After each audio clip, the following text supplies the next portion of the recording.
welcome to our latest Homeland Security Today webinar. This is co-hosted with Women in Homeland Security, the largest networking and learning nonprofit in the nation, serving women of all facets of Homeland Security. Membership is free, and we encourage all women and men too who are interested to visit Women in Homeland Security to sign up. As you know, our law enforcement webinars that we host throughout the year have discussed a variety of different topics. And one of the things that we like to do is to bring authors from Homeland Security in to talk about their new upcoming books. And today we are very lucky to have Kathy Stearman with us. Kathy is a retired FBI agent.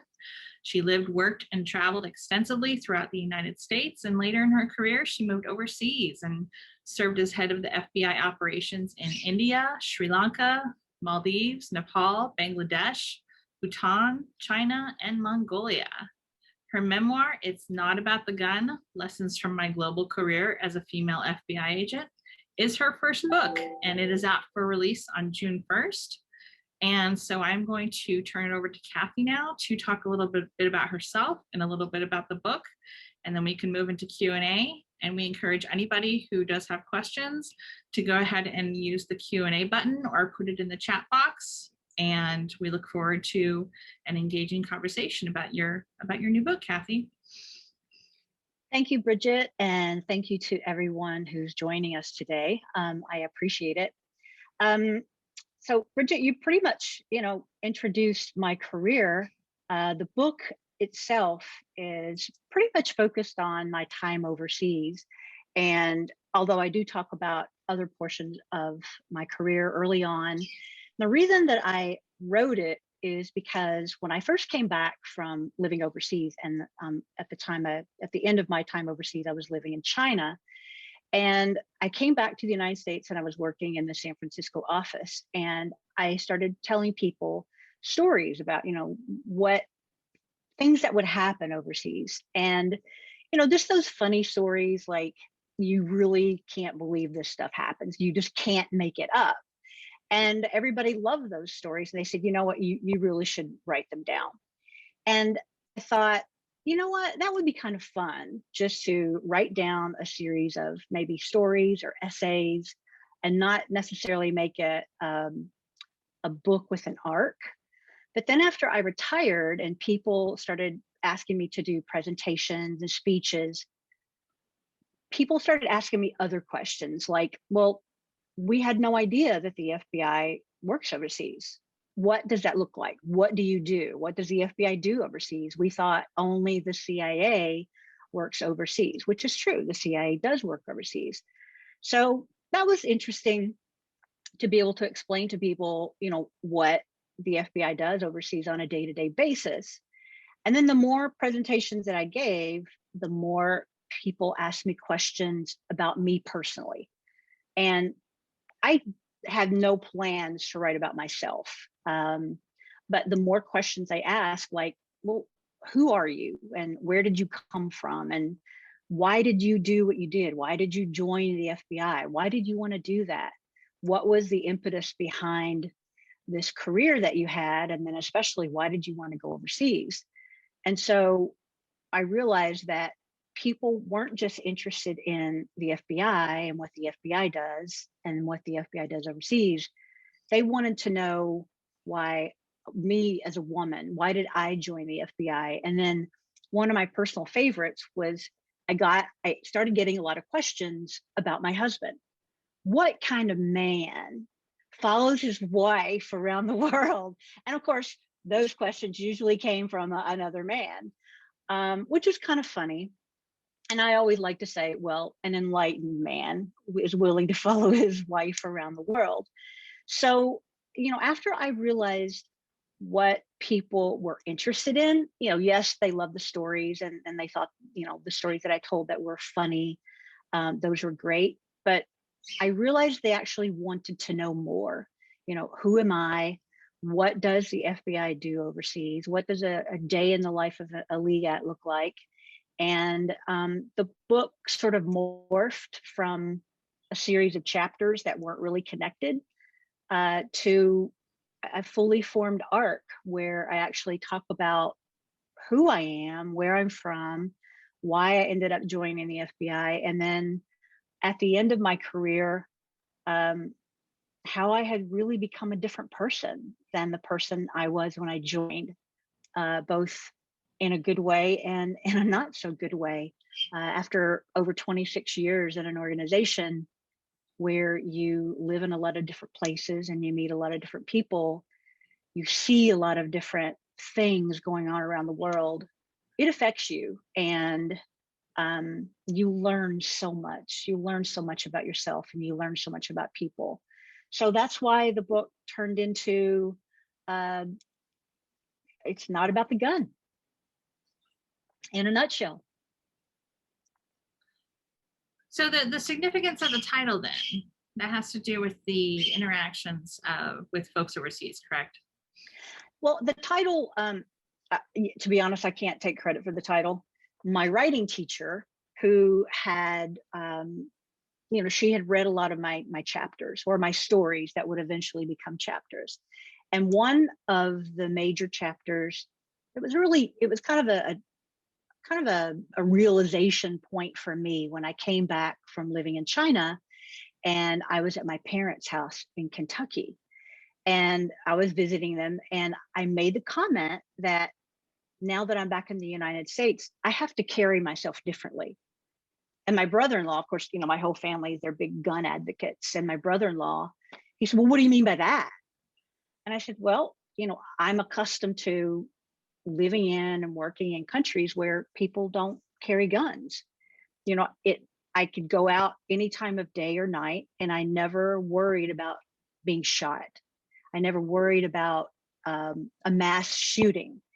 And he got really mad at me and he said, so what are you trying to say, that we should all get rid of our guns now? And I said, no, I'm not trying to say that. I'm not trying to say that everybody should get rid of their guns. What I'm trying to say is, when you live in a country or you work in countries where people don't have guns, you don't think about, well, if I look at some guy, in a weird way at the red light, he's going to pull out a gun and shoot me just because he feels like it that day. And so it became this big argument in my family, me against everybody else pretty much.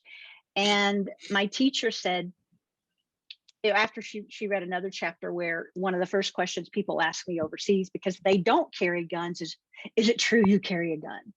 And overseas, I didn't carry a gun, but it was just so interesting that that's one of the things that they keyed on every time. And so she said, why don't you call it, It's Not About the Gun? And I thought, you know what? That's a great title. So I'd love to take credit for it. But I'm afraid that goes to my writing teacher. So do you end up thinking about what relevance that title has when there's so much focus on police use of force and training surrounding that today, and kind of coming back to the core of what law enforcement is about? People have asked me that question so much lately, and I realized that the title of my book was chosen quite a while ago. Granted, we've had a lot of mass shootings, but it seems like recently we have a lot more mass shootings every day. Every time I pick up my phone, there's another mass shooting. And do I believe in gun reform? Absolutely, I believe in gun reform. I don't think everyone needs, an AR-15 or one AR-15. And, I'll kind of give you an example of something that it just floored me. When I first retired, I said to my husband, you followed me everywhere, so it's my turn to follow you. And he got a job in Austin, Texas. So we left San Francisco and we moved to Austin, Texas. And of course, in Texas, they have gun shows all the time. And Keith, my husband, he's like, I've never been to a gun show. I'm like, well, I haven't either, even though I'm an FBI agent. He's like, let's go see what a Texas gun show is all about.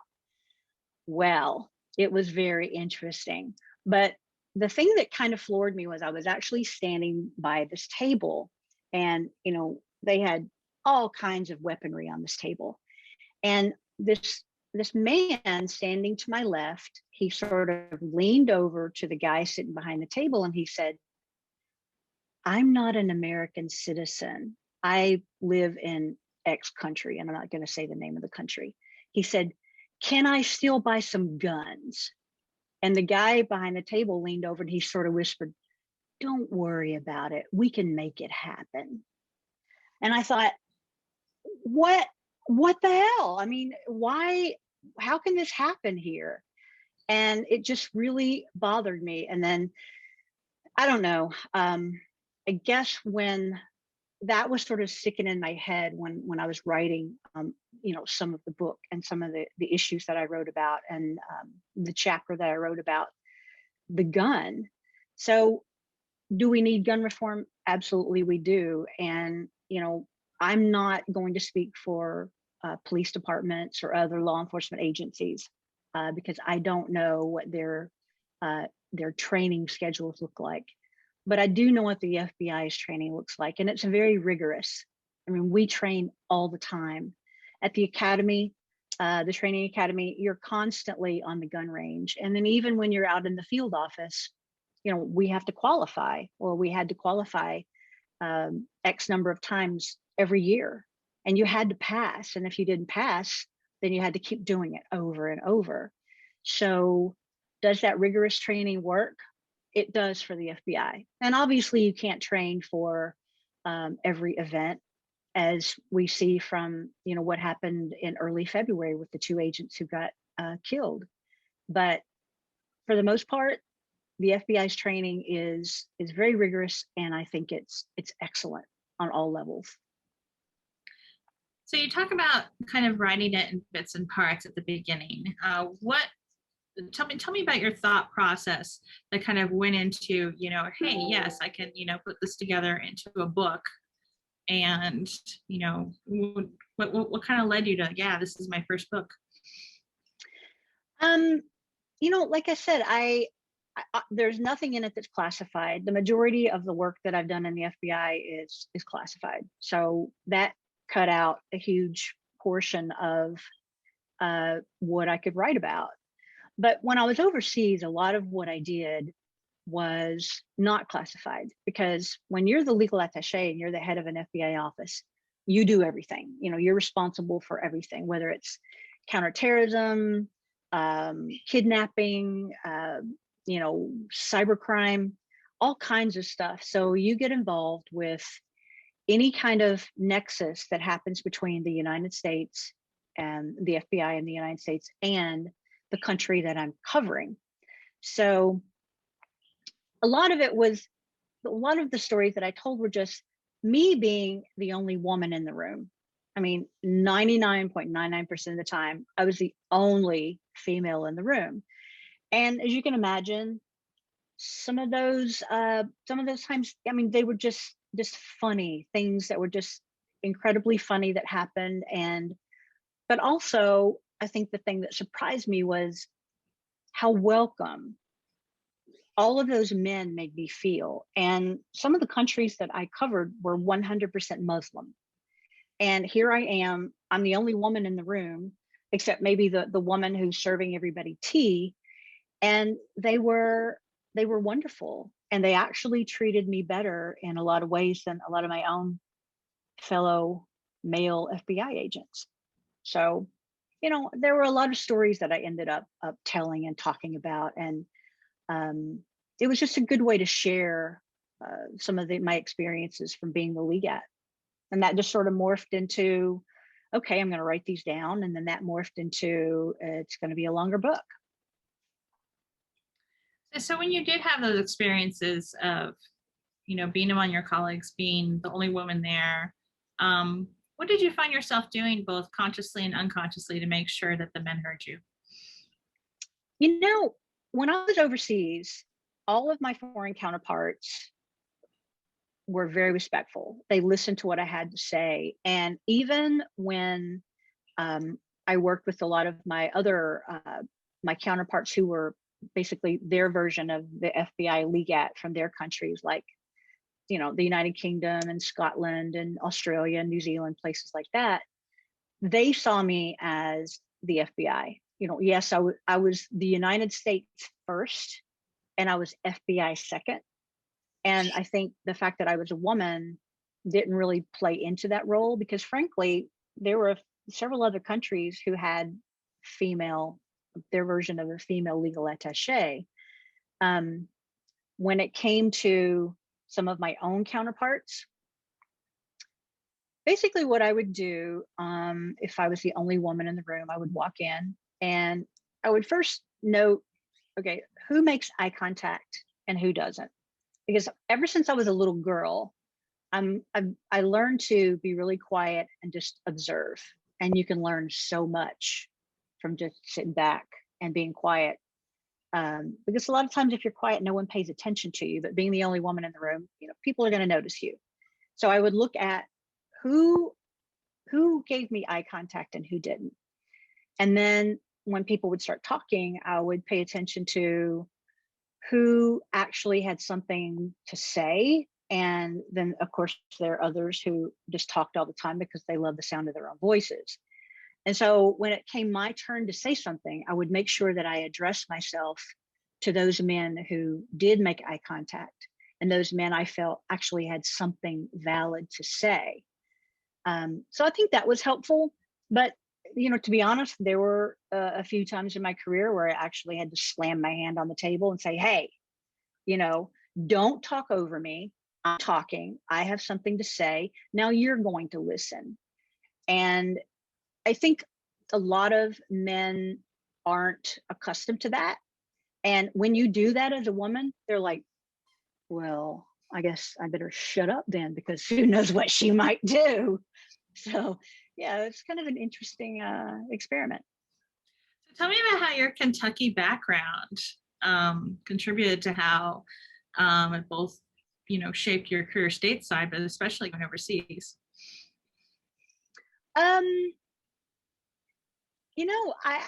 I grew up on a very remote farm, beautiful, beautiful South Central Kentucky. But the reality is I always wanted to leave that farm. I mean, I'm definitely a nature person, but books became my world, and I read as much as possible. And the books that I read were about faraway places. And I always, always knew that I was going to leave and I was going to visit those places and I was going to see those places. And for instance, long, long time ago, I read a book about Sri Lanka, which was formerly called Ceylon. And for some reason, it just stuck in my head, and I thought, I'm going there someday. And so when I got to be LEAT New Delhi and I covered Sri Lanka, it was just a dream for me, because I had longed to leave that farm that was very remote, to go out into the greater world so that I could learn more about other people and other cultures and other food. And so I'm not sure that growing up in Kentucky affected me anyway, but I think that maybe living on a farm and being so remote gave me the opportunity to not be affected by other people who might have said, well, you're not going to do that. You can't do that. Who do you think you are? Because there was just me in my own head and my siblings who didn't pay attention to what I was doing. And I just sort of went off in my own little dream world and I was like, no, I'm going to do that. And there was no one to say, no, you're not.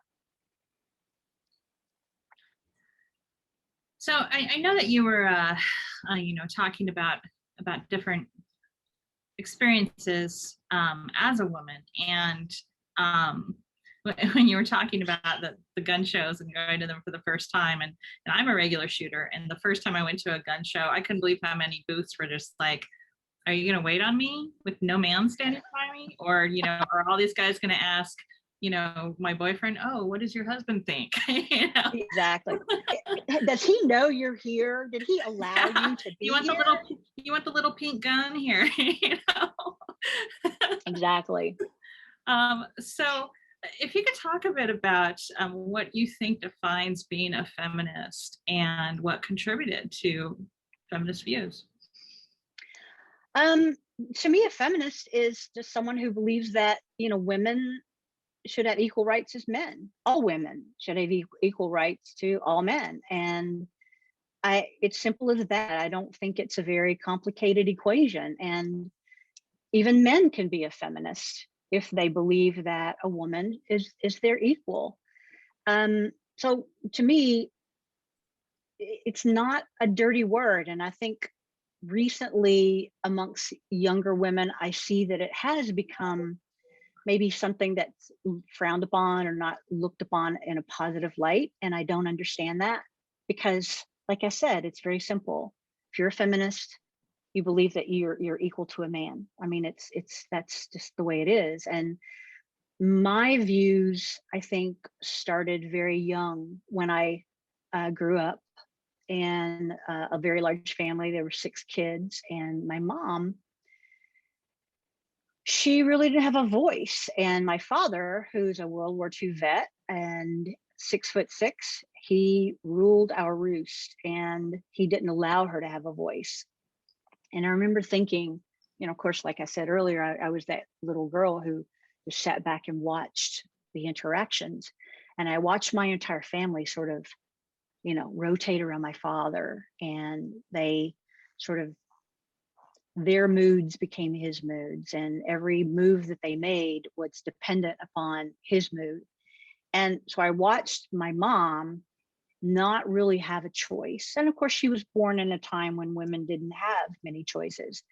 And I remember saying to myself, there is no man who's ever going to do that to me, ever, ever, ever. And I've never wanted children. I've never had the motherly instinct. It's just, I've always known I didn't want children. And I would look at my mom and think, no. She had 6 kids, and I thought, that is just not for me. So from a very, very early age, I knew that I didn't want a traditional life. I didn't want children. And I wasn't about to let some man tell me what to do for the rest of my days. So that's where my feminism was born. So when you were in these situations in these countries where you were being treated with respect by men who, let's just say, maybe on the outside of that meeting room wouldn't be treating women with the same respect. What do you think commanded that? What kind of went through your head at that time? I didn't really think about it too much. And yes, absolutely. There were, like I said, there were countries that were 100% Muslim, and there wasn't a woman in sight. But I think that the reason that they treated me well, and I'll just be honest, in those countries, there are still people I still keep in touch with. We have a relationship, a friendship. They still check on me. How are you? What's going on? And a lot of them, they were respectful enough of me they introduced me to their wives and their children. So I think that what they looked at was, I walked into a room, and first, I was the United States representative. Secondly, I was the FBI.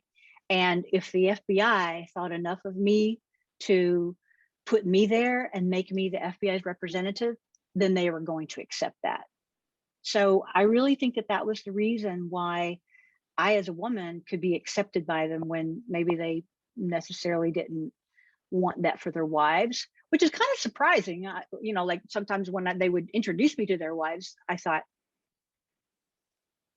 are they that to me, that was a show of respect, because otherwise, why would they want their wife to look at someone like me? Because, their wife might get ideas like, I don't have to be waiting on you all day long. I could do something else with my life. But, I hopefully they respected me enough to want me to meet their wives and family, because, they appreciated the relationship that we had as colleagues. So as you went through this journey, I'm sure you had times of doubts. So what would give you strength during those times? Oh gosh, my husband, Keith. Keith is the person who lets me cry and laugh and vent and blow off steam. And he's the person that I know that, I can go talk to when I felt, doubts about myself. But I would also reach out to, I have an incredible, incredible support system in female employees in the FBI, a lot of female friends that I've made over the years and all the field offices that I've worked in. And so I knew that if I reached out to them and talked to them about whatever was going on, they would be able to relate, and they would have a similar story. And they would tell me, this is how I made it through. This is what I did. And so I had a great support system in Keith, and I also, and still do, have a great support system in the women who become my friends from the Bureau. Did you have any experiences with women working against other women? Very rarely. Yeah.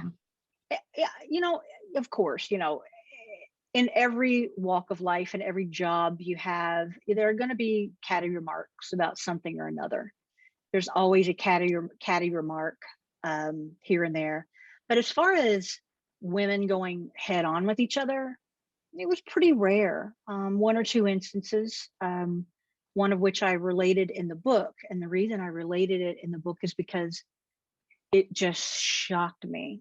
I mean, I was so surprised, and it just came out of nowhere. And I thought, I don't know what I did to this woman. But yeah, there it was. And I have to say that at least early on in my career, I had some very, very good mentors, some women who were very supportive and encouraging. And yeah, I mean, they had some rough times, but what they did was they learned from those times, and then they passed that on to me. So the way I look at it is I stood on their shoulders, and because they taught me what they had learned, I stood on their shoulders, and I try to do the same with other young women and the young female agents who came up after me. I never once turned around and one of them said, well, I had to learn it, so you learn it the hard way too. I was like, nope, here's what I've learned, and I'm going to tell you this so that you don't have to go through what I've gone through. And even now, when I have young women come to me and they say, I think I want to be an FBI agent, I always sit down and I say, I'm going to tell you the bad, and I'm going to tell you the good, because I absolutely do not want you to go into the FBI as naive as I was. And I was incredibly naive. So I try to pass on the lessons that I've learned. And I say to those young women, when it comes your turn, I stood on the shoulders of women before me. You're going to stand on my shoulders, and then you're going to allow other women to stand on yours, and so on and so forth, until the FBI has a lot more women in the organization. And frankly, when it has a lot more women, it will look more like our society, because we have 50% women in our society. And so when the FBI looks like that, then I think it will be a more balanced organization and a better organization because of it. So what would you tell pre-FBI Kathy after having written the book? Probably nothing, because I probably wouldn't listen. I mean, really, we generally don't listen to what an adult has to say to us, unless, maybe I could somehow magically appear to my younger self, and then I might be like, okay. But if I could, I would tell pre-FBI Kathy to believe in herself more, trust her instinct and her gut, and not change herself for the FBI. Because I definitely feel like I changed myself to a certain extent in the FBI. And I think that younger Kathy should know that she doesn't have to change. She could just be herself, and that would be okay. So if younger Kathy would listen, which she probably would not, that's probably what I would tell her. And so after having put your experiences to paper, do you think or feel about your time in the FBI and the organization itself any differently? When I first retired, I was so happy to be retired. I was, I, they always say in the FBI that you know when it's time to retire. And that is so true because I knew when it came time for me to retire, it was time. I was ready. And I was thrilled about it. And then after I stopped feeling like I was on vacation, then I really started to miss it. And I missed the people I worked with. I missed the day-to-day camaraderie. I missed, being in the know. Like you read stuff in the news and you think, oh, there's more to that story. And I know that if I was still in the FBI, I would know more to that story. And so I started to miss a lot of it. And then when I started writing the book, I realized that I had some unresolved issues about my career, especially some things that happened at the end of my career. And as I started writing, those things came out. And I didn't know until I started writing about them how I really felt about them and how sad and upset I had been at the time. And when I was taking writing classes, there's a saying that I learned, and it says something like, you write in order to learn what you believe. And I truly think that when I was writing this book, I really learned what I believed and how I felt about the FBI. And so now that the book is written and I've sort of gotten it all out of my system, I look back at the FBI and I realize it was a wonderful career and it changed my life.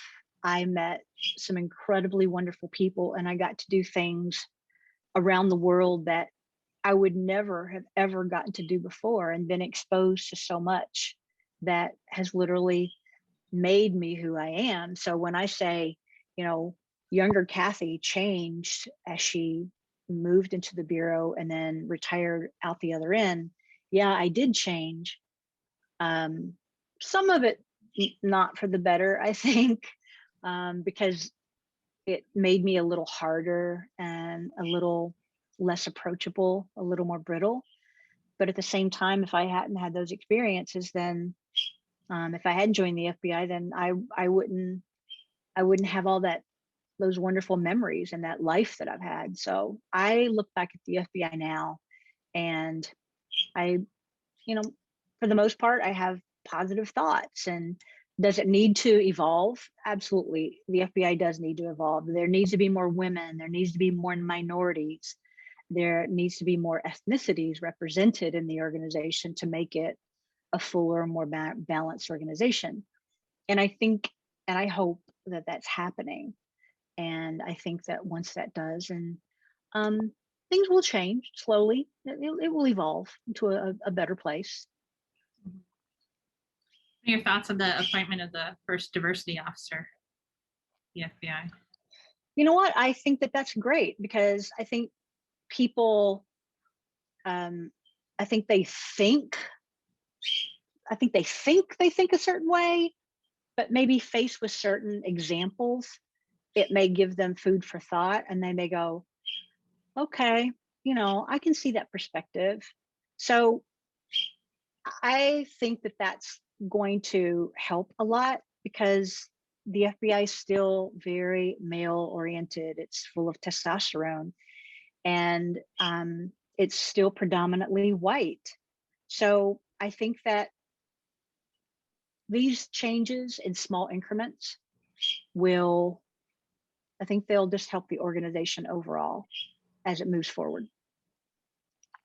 So what is the significance of including family stories in your book? How do they tie everything together?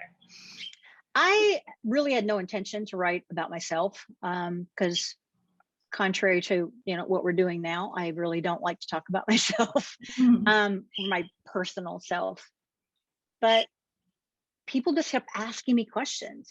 Who are you? Where did you grow up? What did your childhood look like? What was that trajectory like to go from a little farm girl in the middle of nowhere, Kentucky, to being a Chinese speaking legal attaché in Beijing, China for the FBI? And I actually had to sit down and think about that myself. And again, like I said, when you're writing, you learn what you believe. And so I started examining, well, why did I do that? Why was I that little girl who was determined to head over the horizon and go into the unknown, because the unknown is where I actually wanted to be. And so I started examining my childhood and growing up in Kentucky and what that was like, and watching my mom and how that affected me, and my dad and my siblings. And there's a little bit of that in the book, so that people can sort of get a more fleshed out version of who I am and why I headed toward the FBI. So what do you hope that readers overall take away from the book, and how they might think and feel about female FBI agents after reading the book? I really think that most of my readers are going to be women. I think there are going to be a few men who are going to be curious, but I hope that my audience is women. And what I want them to take away from it is young women who think, I'd like to be an FBI agent. I want them to read it and know that this is what the life of an FBI agent can look like. And there's some great opportunities and experiences in there. And then there are some that are like, not so great, because that's pretty much just a microcosm of life itself. And then I want other women who may have wanted to join the FBI, but grew up in a time when it just wasn't allowed, to get a glimpse of, wow, that's what that could have looked like. But for the most part, I want people to see what life as an FBI agent looks like, a female FBI agent, that we're human and we're flawed and we have doubts. And yes, you can be some badass, kick-ass woman, but at the same time, you're still going to be a woman, and you're going to be feminine, and you're going to have this completely different attitude, that you, not attitude, but experience, and other aspects of you as a female that you can bring to the FBI. That's very positive. So hopefully that's what, I hope people get that I hope they get that out of the book. So looking across all of law enforcement, what do you think are some challenges that women still face? Pretty much the same challenges they've always faced, especially in law enforcement. You have predominantly a male-oriented, environment, and there's a lot of testosterone there. A lot of law enforcement comes from the military, and they grow up loving guns, and they grow up thinking, they're going to kick some butt. And I think that women face those men who are going to look at them and go, like you're talking about being, at the gun show. Well, did your husband allow you to be here? Go get me some tea or coffee or whatever. That still prevails, unfortunately. And I think that it's changing. I'm not trying to say that that's the way it is across the board, but you still have men who have that attitude. They would prefer to see women not as their partner or by their side, also with a gun. They want to see women in a more traditional role. And I think that, that's still a challenge for women. So what are some of the organizational changes that you think will come about by bringing in more equity, so that a department is more representational of the women and men in the community? Well, it's like it's like anything else.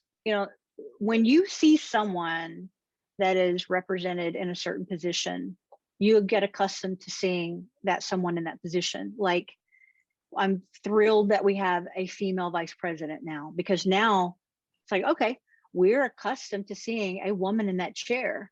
So it doesn't become so weird if it happens again and again and again. Like the Speaker of the House, female. We have, females on the Supreme Court, and we have women doing all kinds of things. And once we as a society become accustomed to seeing women in these roles, then it no longer becomes strange and weird and, oh, that's kind of different. We just go, oh, okay, yeah, well, that position's held by a woman. Great. So that's what I hope that's where I hope that we're headed, because that's where we need to be. As you can see, I'm definitely a militant feminist. Well, to ask another law enforcement question to do with issues of the day, you know that there's a lot of distrust that's been sowed by a lot of officer-involved shootings, and even how departments have reacted to subsequent protests over those shootings, how departments have reacted with transparency or non-transparency, et cetera. So you see a lot of calls, or some calls from activists and individuals preferring that funding that would go towards police instead be diverted into community programs, et cetera. How do you feel about those trends, and what can law enforcement do to help right its ship, basically? That's, I think that's the $1 million question of the day. I don't necessarily think that the right answer is to defund police. I think police maybe needs to look at their department, their hiring practices. Who are they hiring? Maybe improve that a bit, their training. And like I said, I'm not going to speak for the training that police departments get, but I will speak for the FBI. The training is rigorous and ongoing. And I think that kind of training really instills something in you. But I also think, again, and this goes back to what I've said about the FBI, when you have a police force that looks like the community that you're policing, then I think we're all going to be better off. Because it's sort of like when you're going into, it's like me as the legal attaché, and I was going into several countries where the languages are different, the culture's different, the history's different. I made a point to go into that job, but I had done a lot of homework on what are the customs of those people, because I knew that I was going to be working with all men, and I needed to know what their beliefs were, and so that I would not say or do something that would be offensive to them. And so when you try to understand the people that you're going to be working with, then I think that you're going to be a better person to serve in your position. And so even though you may not necessarily hire law enforcement that looks exactly or has the same exact beliefs, not belief system, but maybe the same religion or whatever of the people you're enforcing, learn about those people, get to know them. There has to be, I guess what I'm trying to say is we need to have a larger conversation about it. And I think that unfortunately, in some instances, there's not a conversation. It's an us or them kind of thing. And I don't think we're going to move forward on anything as long as we look at things like, well, it's us and them. It's you and, it's you against me. It's not. It's the law enforcement community working with the people that they're trying to police. And I think that comes with a lot of training, a lot of conversation. So rather than completely defunding the police, maybe all organizations, including the FBI, needs to beef up a little bit where that intersection is, where those conversations need to take place. Sounds simplistic, but it's going to be very, very, very difficult, I believe. After the, you mentioned the FBI agents who were killed in February, how do events like that, bring it home as far as the dangers of the job and what's faced out there? Um, when that happened, I was really shocked. And I think the entire FBI was shocked because it so rarely happens in the FBI that two agents get killed like that. And I know what the FBI does. They go in and they do an investigation. They do a very thorough investigation for a very long time to figure out what happened, what went wrong, and then the training begins as to how to possibly prevent it the next time.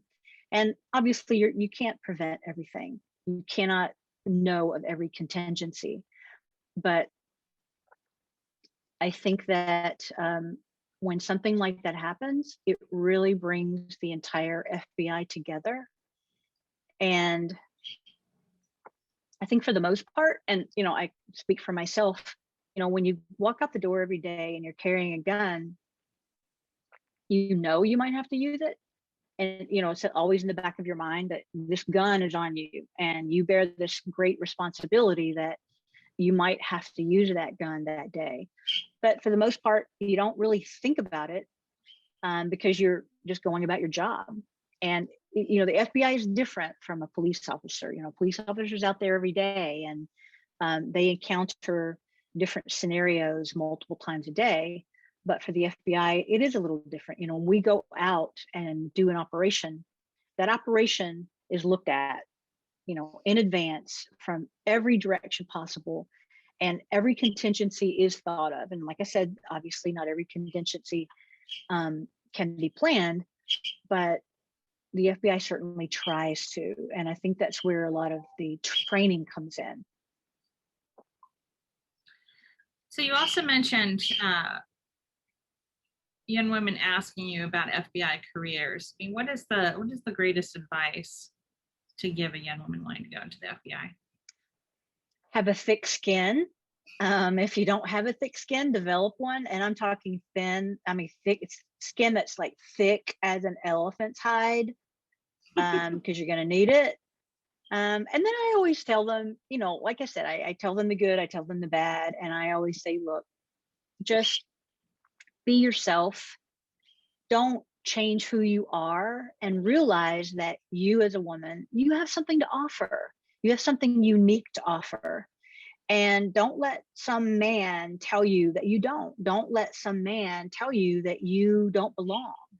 And as long as you go through the FBI Academy and you pass and you do everything the same as the guy next to you does, you belong there. And don't let anyone make you feel like you don't. But honestly, the very first thing I say is get a thick skin. You're going to need it. So you're an author now, which means we're going to spend the last moments here giving you some author questions to get to know the author. Who is your favorite author and why? Oh my gosh. You know what? I have so many favorite authors. I could not possibly name one. It's like asking me my favorite musician, because I have about 2,000 books in my house, and anywhere from fiction, nonfiction, biography, science fiction, you name it, memoirs, I have it. I do love the books of Eric Larson and Mark Kurlansky. And fiction, I love Edward Rutherford. My favorite memoir in the whole world is Beryl Markham, West with the Night, which was written about 80 plus years ago. And she grew up in Africa and was one of the first women to ever fly in Africa. And her memoir is just so beautifully written. And I think I love it because of her writing, but I love it because, here as a woman, she was way before her time. And the things that she got to do and the things she got to see, I wanted to be her. and still do. But anyway, so yeah. You have a personal hero? My mom. I wouldn't have said that a few years ago, but she's the strongest woman I've ever met, and the strongest woman I will probably ever meet. What is something readers of your book might not know about you? Oh gosh, there's a ton, I hope.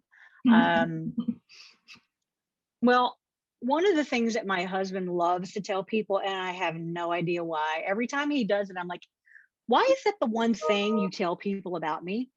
I used to work out a lot, and I am very strong, not as strong as I used to be, but I used to work out a lot, and I used to be able to squat 315 pounds, which is a lot of weight. And even when I was in the gym and I would, be at the squat bar, even all the guys in the gym would stand there like, let's watch her do this.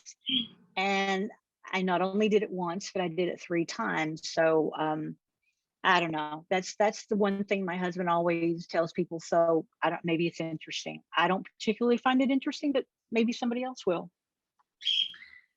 Now, so I know too that when you get done with your first book, first manuscript, there's this moment you just want to flop on the bed and be like, oh, I did it, and then comes the editing, of course. And the marketing. But at that point too, new ideas start running through your head. So are you working on anything else now? Yeah, people ask me if I'm going to continue writing, and I actually love the writing process. And people think, well, people would say to me before, when I was actually writing the book, they'd be like, well, you're just an FBI agent. What makes you think you can write a book? And I used to say, do you realize how much the average FBI agent writes on a daily basis? And, I kind of laugh and I would say, well, maybe they don't realize it because, on TV and in movies, nobody ever writes a report. I mean, I think the only FBI agent who ever wrote a report on TV was Dana Scully from the X-Files. But so yeah, I love the writing and I love research. So I have, I'm tentatively doing research on about 5 more books, all of which involve obscure women from history or women's issues from my printer has a life of its own. Or obscure. Already working on your book. And I was like, here's the first draft. Okay. Yeah, I can read my mind. I wish. No, I don't. Anyway. So yeah, that's what I'm working on. And so going through the agent through publishing process for the first time, what advice to other people who may be thinking about putting pen to paper for their first book came from that process? What advice?